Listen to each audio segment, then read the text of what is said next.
অতীত যুগে অসভ্য জঙ্গলি মানুষেরা যখন বৃষ্টি হতো না তখন গায়ে কাদা মাখত। আমাদের দেশে একসময় ছিল। তার মানে আমার যখন গায়ে কাদা মাথা দেখবে প্রকৃতি আমাকে বৃষ্টি দিয়ে দেবে, ঠিক আছে না? এই প্রাচীন প্রকৃতি পূজা প্যাগানিজম আমরা ইসলামের সমালোচনা করি, ইসলাম নাকি অবৈজ্ঞানিক। কেউ বলে না যে ইসলামের ভিতরে অবৈজ্ঞানিক কি আছে, কিন্তু বর্বর প্যাগানিজমকে রিভাইভ করছি। যে 31st নাইটে রাত দুপুরে 0 আওয়ারে একটু হাসি ফুর্তি করলে সারা বছরটাই ভালো যাবে, তো খুব ভালো কথা।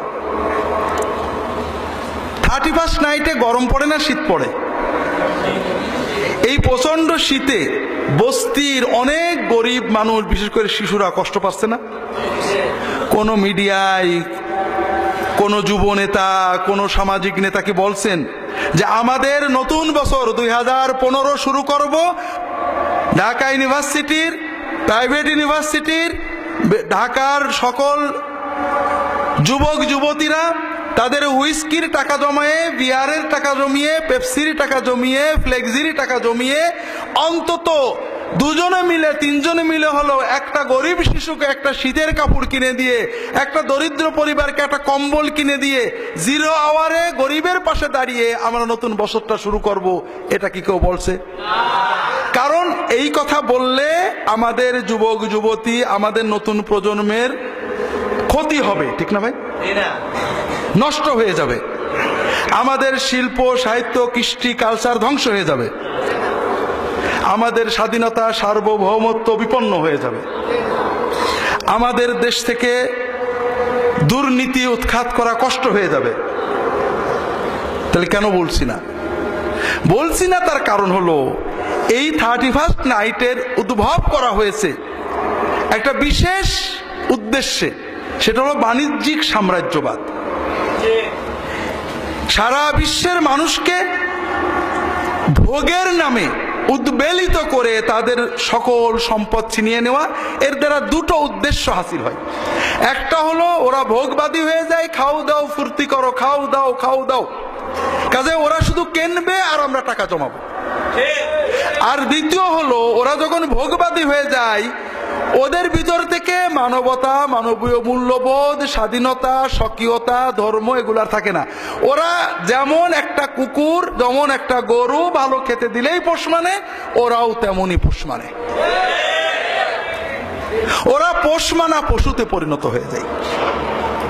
তো ভাইরা, আমরা আশেপাশে বাজির আওয়াজ শুনতে পাচ্ছি, আর কিছুক্ষণ পরেই শুরু হবে।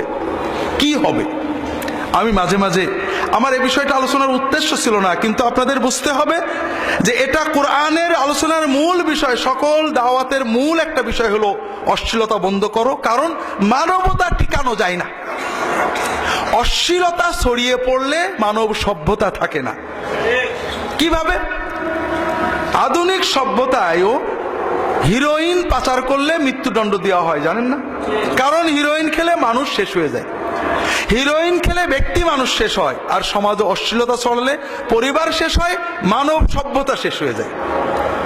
অশ্লীলতার প্রসারের কারণে ইউরোপে আমেরিকার মূল নাগরিকদের ভিতরে, হোয়াইট রেসের ভিতরে, সাদাদের ভিতরে বিবাহ শাদী উঠে গেছে, মানুষের জন্ম বন্ধ হয়ে গিয়েছে। কথা বুঝতে পারছেন না? সেখানে তাদের জনসংখ্যা ডিক্রিজিং।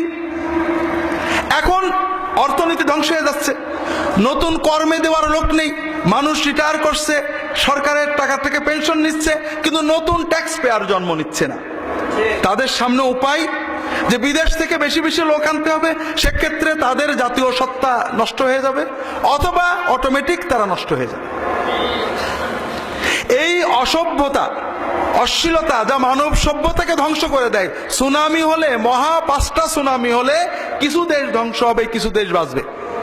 কিন্তু যখন পরিবার উঠে যাবে, মানুষের পরিবার গঠন, সন্তান জন্ম দেওয়া, পালন করা উঠে যাবে, এক প্রজন্মের ভিতরেই মানব সভ্যতা নষ্ট হয়ে যাবে। আর এজন্যই সকল আসমানি ধর্মে অশ্লীলতাকে সবচেয়ে বেশি নিন্দা করা হয়েছে। তো যেটা বলছিলাম ভাইরা, অশ্লীলতার প্রজনন, প্রসার, বিপণন এর মাধ্যমে আমাদের যুব সমাজকে নষ্ট করা হচ্ছে, তাদেরকে বশ করা হচ্ছে। আরেকটা জিনিস হচ্ছে, এই যে 31st নাইটে কেউ কি বলবে যে 31st নাইটে আমরা কিছু গান বাজনা করব আর বস্তির কিছু ছেলে পেলে ফিরিয়ে এনে ওদের গান বাজনা শুনবে? এটাও কি কেউ বলছে? তাও বলছে না। পয়লা বৈশাখে আমি একটা শাড়ি কিনবো, একটা ইলিশ মাছ কিনবো, আর এই গ্রামের গরিব মানুষের আর একটা ইলিশ মাছ কিনে দেবো, তা কি বলছে? তাও বলছে না।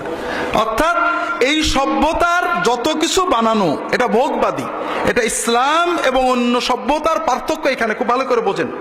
একটা হলো কুসংস্কার, আগামীকাল বলবো যদি মনে থাকে। আর একটা হলো ইসলাম আত্মা, মন, মানবতা এবং ব্যক্তি নিয়ে। আমাদের ইসলামে দুটো ঈদ আছে না? এই দুটো ঈদ উপলক্ষে মুসলমানেরা নিজেরা 2 কেজি গোশত খাওয়ার আগে সারা বিশ্বের মুসলমানেরা কয়েক বিলিয়ন ট্রিলিয়ন ডলার খরচ করে না গরিবদের জন্য। তার মানে তুমি আগে ঈদের আনন্দ করার ফিতরা দিয়ে যাও, যাকাত দিয়ে দাও, যেন গরিবেরা তোমার আগে আনন্দিত হয়। তোমার ছেলে পেলে সেমাই খাওয়ার আগে যেন গরিবেরা খায়। কোরবানির গোশত তোমার ঘরে ঢোকার আগে যেন গরিবের ঘরে ঢোকে। তুমি 2 রাকাত নামাজ পড়ো, আত্মাকে শান্তি দাও, গরিবদেরকে দাও, তোমার মন শান্ত হোক। এরপরে তুমি খেলাধুলো করো, ফুর্তি করো, মিষ্টি খাও, সেমাই খাও, তোমার দেহ জৈবিক চাহিদা মিটুক। তাহলে মন, দেহ, আত্মা মিলে তোমার আনন্দ একটা হলে হবে না। কিন্তু পহেলা বৈশাখে, 31st নাইটে অথবা ভ্যালেন্টাইন্স ডেতে কোনো ত্যাগের কথা আছে? নেই। আমরা একটা পাশবিকতার দিকে যাচ্ছি, শুধু ভোগ আর ভোগ, খাও আর খাও। যদি পহেলা বৈশাখে আমাকে শাড়ি দিতে না পারো তাহলে একটা দড়ি কিনে দিবা। অসভ্য বর্বরতা, 10টা শাড়ি থাক, আমার একটা শাড়ি কিনে দিতে হবে। মিডিয়াগুলো এমন ভাবে অসভ্যতা তৈরি করেছে, পরিবার ভাঙবে, মানুষ গলায় দড়ি নেবে, বিশৃঙ্খলা হবে, সন্তানেরা বিচ্ছিন্ন হবে, নো প্রবলেম, তারা টাকা পাবে। যারা সমাজের ভালো